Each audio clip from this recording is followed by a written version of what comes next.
Okay, and we're back. Sorry I got cut off there, talking too much. But one thing I was going to mention is that Septuagint was what they called the translation of the Jewish holy book, the Torah, into Greek, because it was apparently done by 70 scholars. So that's the Greek word for 70 right there. Yeah. With all that in mind, let's move on to talking about who was Jesus himself and what kind of stuff was he trying to do. So let's take a look at that.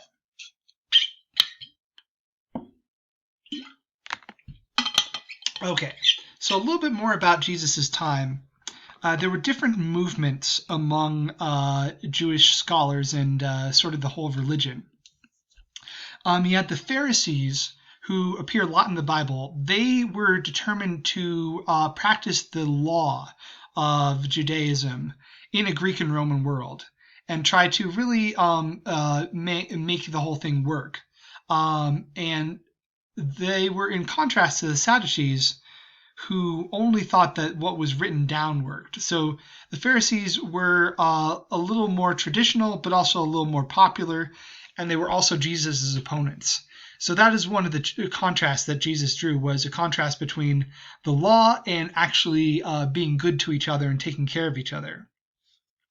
There were also the Essenes, who were these kind of mystics living out in the desert. These are the authors of the Dead Sea Scrolls, were the Essenes. They were kind of like monks almost, meditating and living by themselves.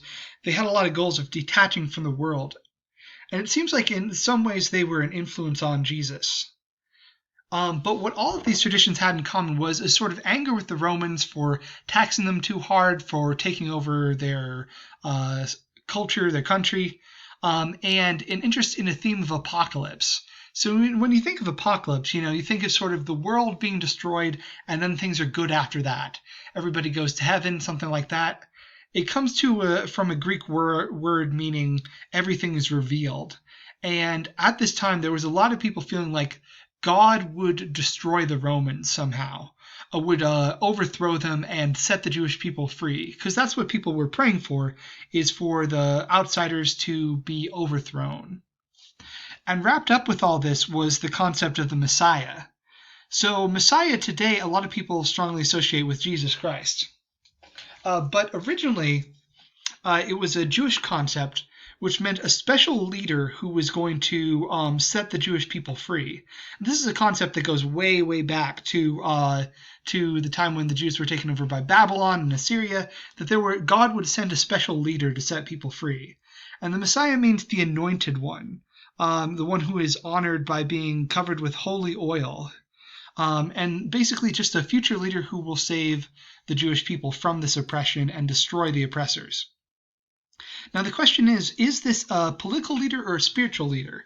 The tradition was to think of him as some kind of great king for the Jews, but later on it becomes a much more spiritual principle when we talk about Jesus.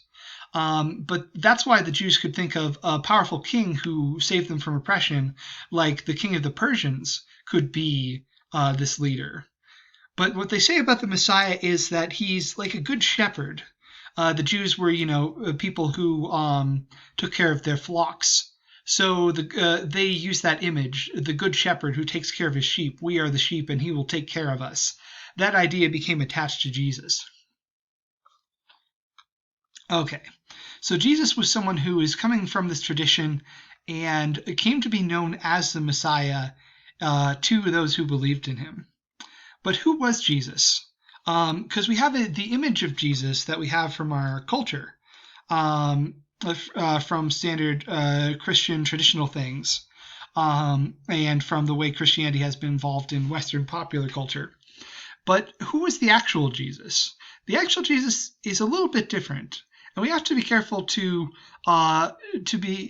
balance everything out here, because when we talk about religion, everyone's got their own different beliefs and their own different faith.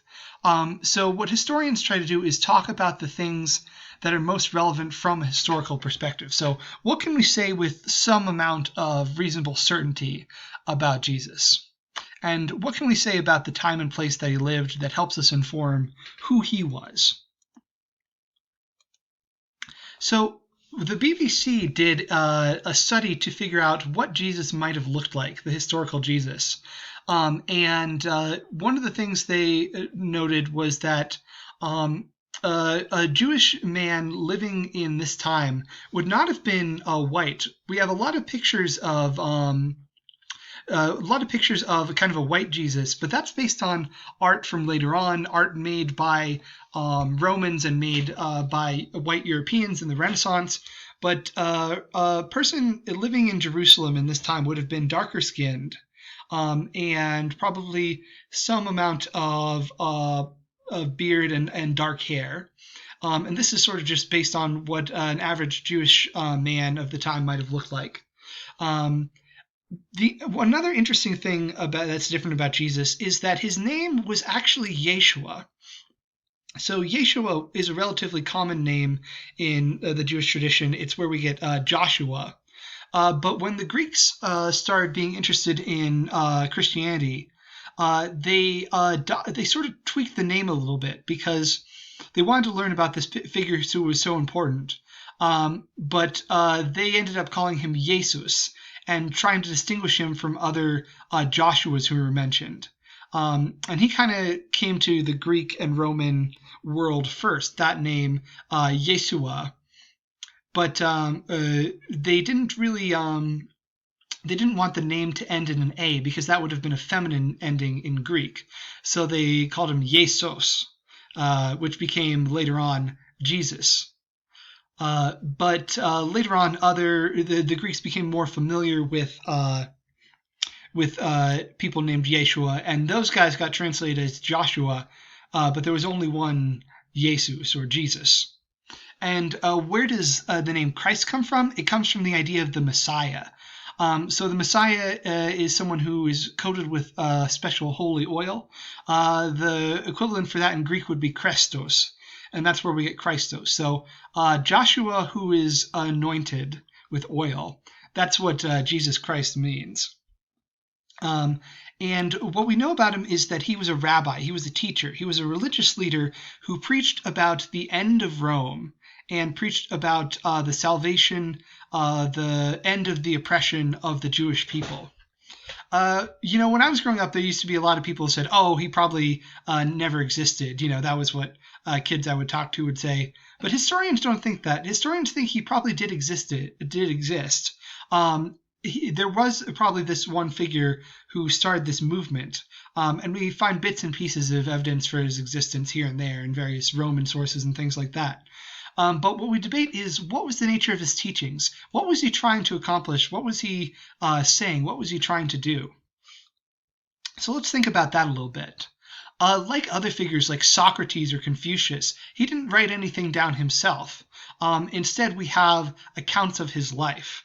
So we have to kind of reconstruct what he thought and what he believed in and what he tried to get people to understand from that. But there's some core things that seem to occur in all the accounts of Jesus. We've got the idea that he was born of a virgin, born of Miriam, who was pregnant with him without any man being involved, so that he was directly the son of God. And this is something we see in certain mythological traditions, like Hinduism and some Roman mythology as well, which is kind of interesting.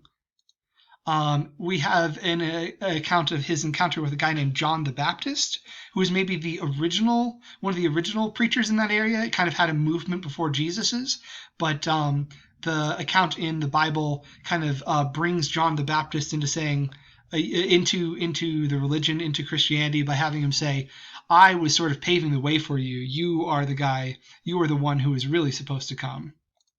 And we have Jesus performing miracles, such as feeding thousands from 5 loaves and 2 fish, walking on water, famously, calming storms, healing people. He makes the blind see. He makes people who are paralyzed able to walk. He cures people of leprosy, which is a really bad skin disease that makes your body kind of fall apart. He exorcises evil demons out of people, which may have been connected to epilepsy, which kind of takes people over and makes them twitch around. And eventually he even brings a dead man back to life. So this is, again, someone who has power over life or death. That's pretty interesting.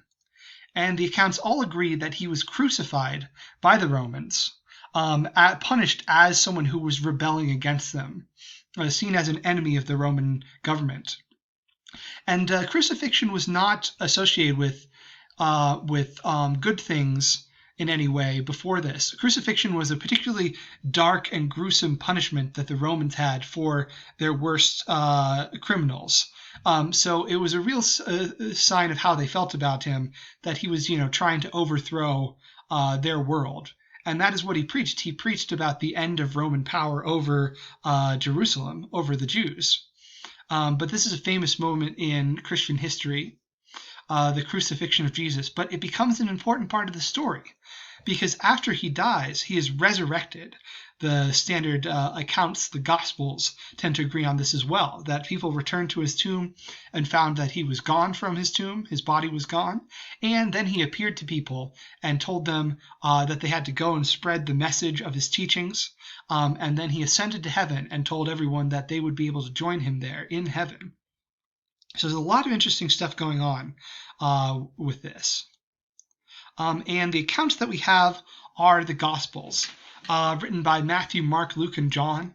They have slightly different takes on the whole story, but they're usually pretty compatible. And we think some of them were drawing on the same sources. So these were done not by people who knew Jesus. These were like one generation after that. So in the years like 70 to 90. If we say that Jesus was born in the year 0 and died in the year 33, year 0 is actually, or year 1, I should say. Year 1 is actually starts with Jesus' birth, not his death, as some people think. But you had Jesus, you had his followers, and then people who talked to Jesus' followers. That's Matthew, Mark, Luke, and John, the ones who wrote down the story that we have today as the message started to spread. Matthew, Mark, and Luke are pretty similar. John is a little bit different. He has a whole thing about the mysticism of the word.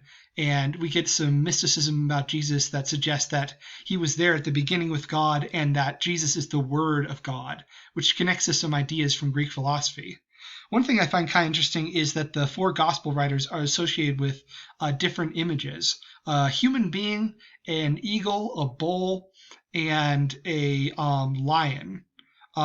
Or I guess in some cases a griffin. And you put all these animals together and you have a creature with the head of a man, the horns of a bull, or maybe the feet of the bull, parts that come from a lion, winged parts from an eagle. This is a thing that was common in Mesopotamia in the Lamassu, and then we also see it in the Jewish holy books. There's a story of a vision with a creature like this, which may be connected to Mesopotamian mythology. And then that sort of goes on to become associated with the gospel writers, which is pretty cool. So it's all connected. Yeah, and so we think Matthew, Mark, and Luke were drawing on the same tradition, and maybe they had different accounts written by different disciples of Jesus that they were working with. And then John was definitely doing way much his own thing. Okay, but what did Jesus actually teach? I think I'm going to focus on that. We're kind of running out of time, so let's talk about that in another video. Okay, teachings of Jesus in the next one.